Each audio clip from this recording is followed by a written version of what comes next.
റഹീസ് റഷീദിനെ ആ ഒരു പേര് തന്നെ ഒരു വലിയ ആയുധമാക്കി ഇന്ത്യ മുന്നണി മാറ്റിക്കഴിഞ്ഞിരിക്കുകയാണ്. അപ്പോൾ അത് വലിയ രീതിയിൽ തന്നെ റഹീസ് റഷീദ് എന്ന് പറയുന്ന ഒരു പേര് വെച്ചുകൊണ്ട് കൃത്യമായി പോസ്റ്റുകളെല്ലാം വന്നുകൊണ്ടിരിക്കുകയാണ്. MSF-കാരനായ റഹീസ് അതുകൊണ്ടാണ് ഇങ്ങനെ വിളിച്ചിരിക്കുന്നത് എന്നൊക്കെ പറഞ്ഞുകൊണ്ടുള്ളൊരു നറേറ്റീവ് കൃത്യമായി സെറ്റ് ചെയ്യുകയും അത് കൃത്യമായി പ്രചരിപ്പിക്കപ്പെടുകയും ചെയ്യുകയാണ്. അവിടെയാണ് മറ്റൊരു പ്രധാനപ്പെട്ട ചോദ്യം വരുന്നത്. മതം പറഞ്ഞുള്ള വോട്ട് പിടുത്തം ഇവിടെ നടക്കുന്നില്ലേ? നടക്കുന്നുണ്ട് എന്നുള്ളതൊരു വസ്തുതയാണ്. അത് തന്നെയാണ് വെള്ളാപ്പള്ളി അവിടെ തുറന്നു കാട്ടാൻ ശ്രമിച്ചുകൊണ്ടേയിരിക്കുന്നത്. ഒരേ പ്രവൃത്തി ചെയ്യുന്ന ചിലരെ മാത്രം മറച്ചു വെക്കുകയും ചിലരെ മാത്രം തുറന്നു കാട്ടുകയും ചെയ്യാൻ പാടില്ല. അതുകൊണ്ടാണ് ഞാൻ പറഞ്ഞത് വർഗീയത എന്ന് പറയുന്നത് ഏകമുഖമായ ഒന്നല്ല, അത് ദ്വിമുഖം തന്നെയാണ്. ഒരു ഭാഗത്ത് ഭൂരിപക്ഷ വർഗീയത പറയുന്നുണ്ടെങ്കിൽ മറുഭാഗത്ത് ന്യൂനപക്ഷ വർഗീയതയും കൃത്യമായി പറയുന്നുണ്ട് ഈ കേരളത്തിൽ. അത് തുറന്നു കാട്ടി തന്നെ മുന്നോട്ട് പോകണം. കെ എം ഷാജിയുടെ കാര്യം എത്ര ദിവസം ചർച്ച ചെയ്തു? കെ എം ഷാജി പറഞ്ഞത് എന്താണ്?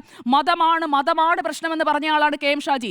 EMS-ഉം AKG-യും ഇല്ലാത്ത സ്വർഗം എനിക്ക് വേണ്ടെന്ന് പറയുന്നു, നീ കാഫിറാണ് എന്ന് പറഞ്ഞുകൊണ്ടുള്ള കെ എം ഷാജിയുടെ പ്രസംഗം ഒന്നുകൂടി എടുത്ത് റീപ്ലേ ചെയ്ത് നോക്കുക. വെള്ളാപ്പള്ളി പറഞ്ഞതും കെ എം ഷാജി പറഞ്ഞതും എന്താണ്? അപ്പോൾ അങ്ങനെയുള്ള കാര്യങ്ങൾ ചർച്ച ചെയ്ത് തന്നെ പോകണം. വർഗീയത അത് ആര് പറഞ്ഞാലും അത് വിലക്കേണ്ടതാണ്. അത് വെള്ളാപ്പള്ളി പറഞ്ഞാലും കെ എം ഷാജി പറഞ്ഞാലും ലീഗിന്റെ നേതാവ് പറഞ്ഞാലും ജമാഅത്തെ ഇസ്ലാമി പറഞ്ഞാലും അതിനെ തുറന്ന് എതിർക്കാൻ സാധിക്കണം. അല്ലാതെ വെള്ളാപ്പള്ളിയെ മാത്രം വർഗീയതയുടെ എല്ലാം ചേർന്നത് വെള്ളാപ്പള്ളിയാണ്, വെള്ളാപ്പള്ളി മൊത്തത്തിൽ വർഗീയതയാണ് എന്ന് പറഞ്ഞ് സ്ഥാപിക്കുന്നതിനോട് എനിക്ക് യോജിപ്പില്ല. വർഗീയത ആര് പറഞ്ഞാലും ഏത് വ്യക്തിയായാലും അതിന് ഇഫ്സും ബട്ട്സും ഇല്ലാതെ അത് കൃത്യമായി വിലക്കുകയും അതേക്കുറിച്ച് തുറന്നു കാട്ടുകയും ചെയ്യാനുള്ള ഒരു ആർജവം ഉണ്ടെങ്കിലേ ഇങ്ങനെയുള്ള കാര്യങ്ങൾ പറയാൻ പാടുള്ളൂ. വെള്ളാപ്പള്ളി പറഞ്ഞ വാചകം വർഗീയവാദി എന്ന് വിളിച്ചതിനോട് എനിക്കും യോജിപ്പില്ല. വർഗീയത ആര് കാണിച്ചാലും അതിനെ എതിർക്കേണ്ടതാണെന്നാണ് എൻ്റെ പക്ഷം.